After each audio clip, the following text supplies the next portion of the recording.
या खास कार्यक्रमात आपलं स्वागत। सध्या देशातल्या 15 राज्यांमध्ये खूप महत्त्वाची मोहीम सुरू आहे, ती म्हणजे देशातल्या नामशेष होत चाललेल्या नद्या वाचवण्याची। आणि या मोहिमेचे म्हणजेच रॅली फॉर रिव्हरचे जनक जग्गी वासुदेव यांच्याशी या सगळ्या संदर्भात एबीपी माझा ने खास मुलाखत घेतलेली आहे। ओके। नदियों को बचाने के लिए अध्यात्म की जंग। आज हमारे देश की नदियों की जो दुर्दशा हो रही है उसके लिए सदगुरु ने एक मुहिम शुरू की है, रैली फॉर रिवर्स। इस वक्त पर्यावरण के बारे में बात करने के लिए, नदियों की हालत पर बात करने के लिए और कुछ आध्यात्मिक मुद्दों पर भी बात करने के लिए सदगुरु खुद हमारे साथ मौजूद हैं। सबसे पहले तो आपसे ये जानना चाहूँगा कि इस मुहिम की आपको ज़रूरत क्यों नज़र आई? रैली फॉर रिवर्स एक कैंपेन चलाकर आप क्या हासिल करना चाहते हैं?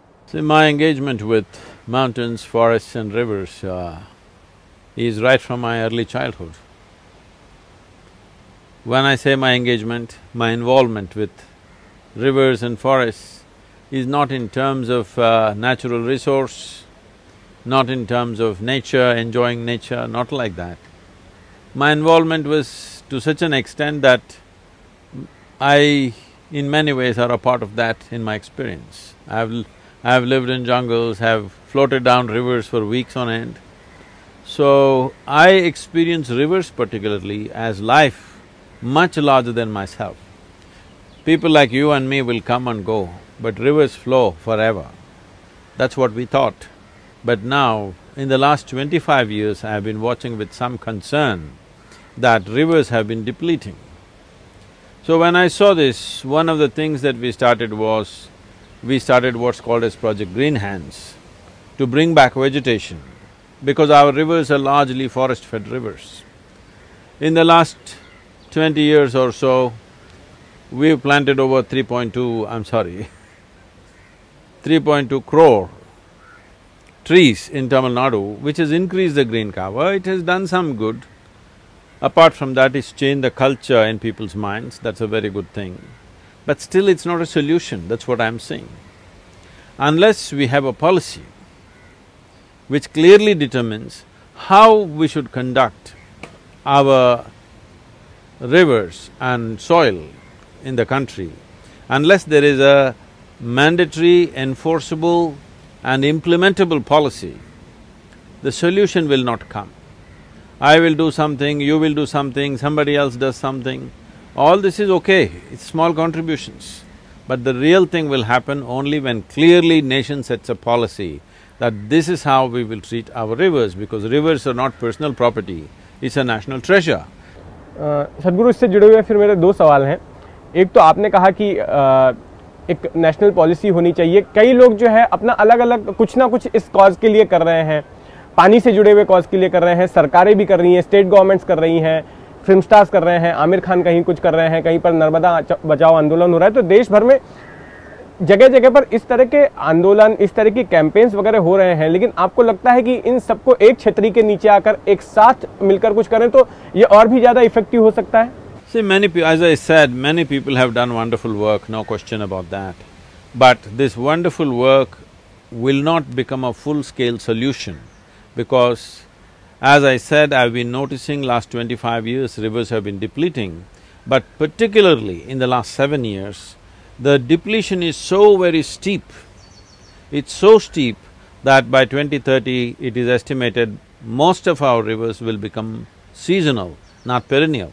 Already major rivers like Kaveri, Narmada, Krishna, all these have become seasonal rivers. These are rivers which have flown for thousands of years, but today they have become seasonal rivers, that is 12 months they are not flowing. When they don't flow for 12 months, the loss of life that happens, I'm talking about the other life, the species of fish and variety of other life, because India as a subcontinent has the highest species of fishes and other life. We even have a dolphin in the rivers which is unique to India, over 1,000 species of fish we have had.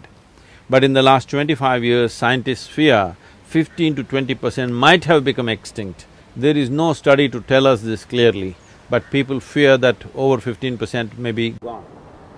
सदगुरु जी, एक इससे ही जुड़ा सवाल ये है, जैसा कि मैंने पहले कहीं पढ़ा भी कि आप नदियों के इर्द गिर्द पेड़ लगाने की बात करते हैं, लेकिन समस्या ये है कि क्या किसान उसके लिए तैयार होंगे? बहुत जगहों पर ये इश्यू आएगा। फर्टाइल लैंड कोई जो है खेती की ज़मीन कोई छोड़ने को तैयार नहीं होता है।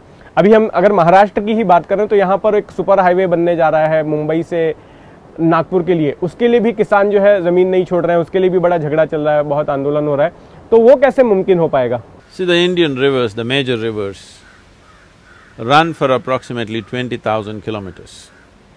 In these 20,000 kilometers, 25% of the land is still in the government hands and generally in the upper riparian areas.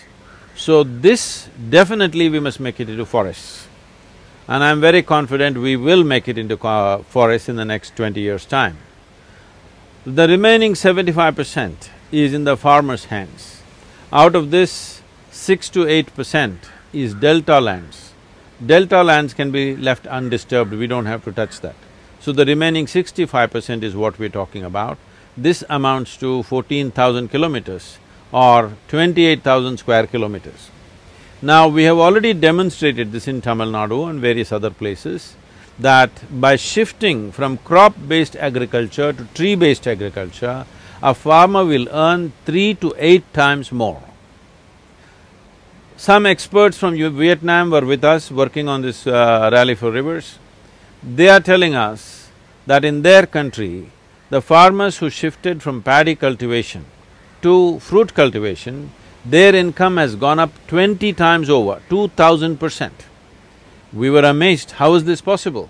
They're laughing at us because 20 years ago, all these people as students, they came to India, studied in our agricultural universities, they took this knowledge and implemented on their land, and today it has become one of the major fruit exporters in the world. So, the way we are located in the geography of this planet, we are a tropical nation, we can crop 12 months of the year. If we take care of our soil and water resource properly, we can become the breadbasket of the world. Very easily farmer can earn 3 to 4 times more. गुरुजी, आपकी पहचान एक आध्यात्मिक गुरु की है और आप एक पर्यावरण से जुड़े हुए कॉज के लिए काम कर रहे हैं। आज के वक्त में, आज जिस तरह से जिस ओर हमारा समाज आगे बढ़ रहा है या दुनिया में जो कुछ भी हो रहा है, उसको देखते हुए आज के वक्त में स्पिरिचुअल गुरुज की, आध्यात्मिक गुरुओं की कितनी जरूरत महसूस होती है? You want me to jump in the ocean?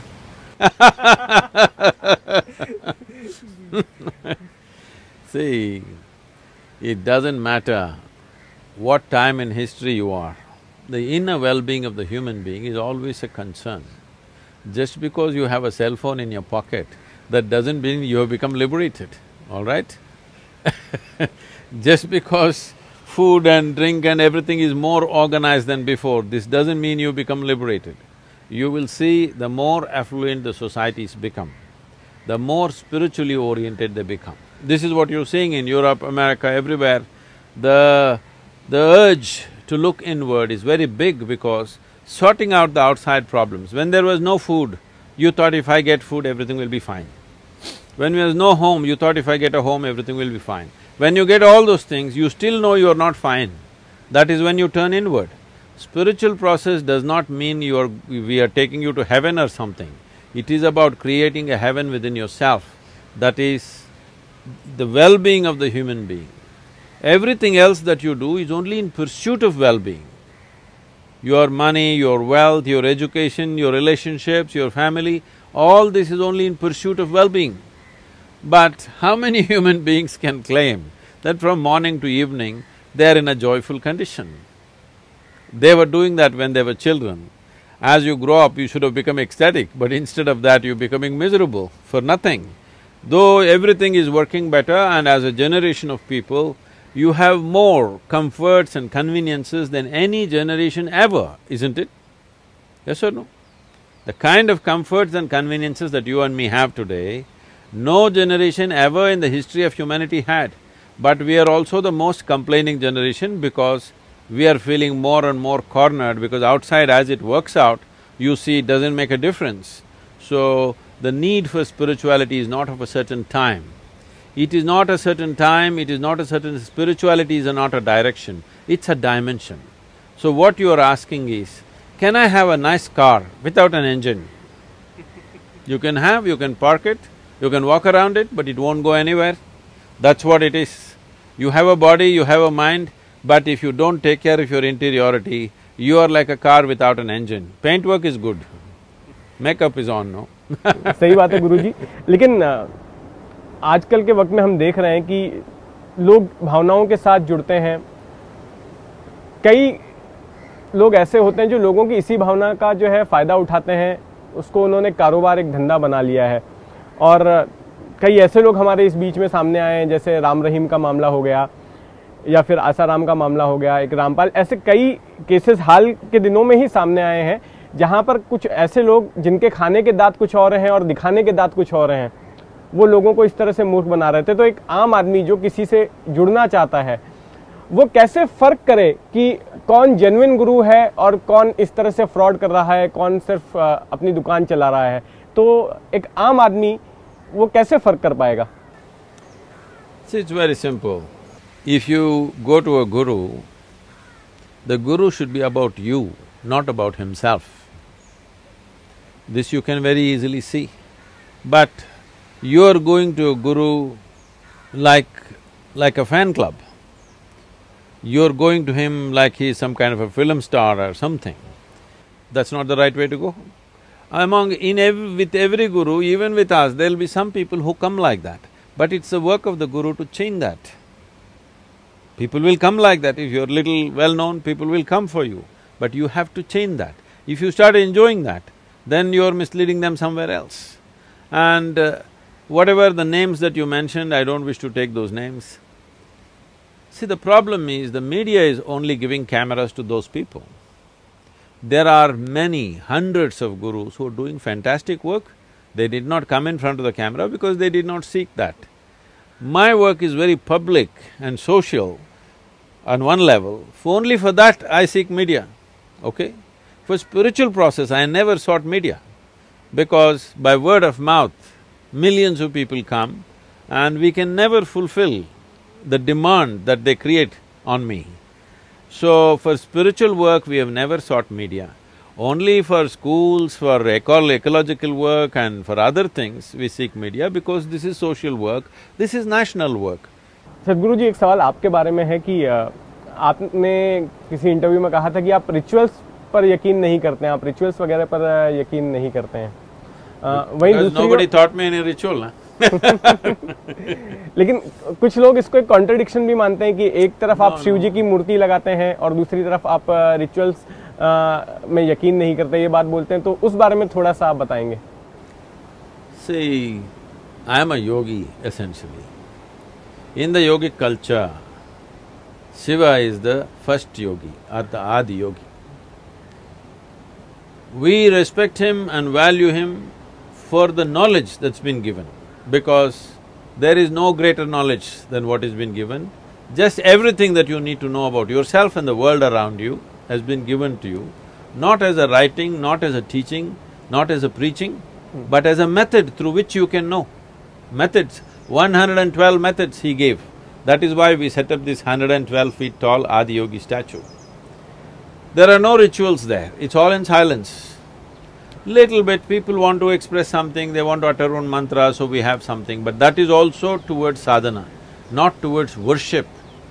This is not about praising the god, this is not prayer. This is just a scientific method. By uttering certain sounds, there are certain impacts upon the system. All ancient rituals in this country were scientific in nature, but slowly over a period of time, we've lost that science or we've given up that science, and now it's become all about prayer and requesting the god and petition to the god, give me this, give me that. That is not the nature of this culture. This culture, there is only one thing you seek. If you ever spoke to your grandmother, you would see that sitting, standing, she will say karma, prarabdha, mukti, moksha, yes or no? Right. Not in spiritual discourse. Ordinary day-to-day conversation also, without these words, there was no conversation. Because that was the only goal. Liberation was the only goal, not God. There never been a God in this country, you must understand this. So, Shiva is a yogi. Always you saw him even in the calendar images as a yogi, isn't it? So, he is the Adi yogi. So, someone who contributed to your life in such a big way, if I put up my father's picture, do I become religious? Hello? If I put up my teacher's picture, will I become religious? This is just the same. And this is not just a father or a teacher, his personality and his contribution is universal in nature. So I thought I should do something appropriate for his stature. गुरुजी, अपने विचारों को हमसे साझा करने के लिए बहुत बहुत शुक्रिया और आपकी आगे की रैली के लिए हमारी शुभकामनाएं। धन्यवाद।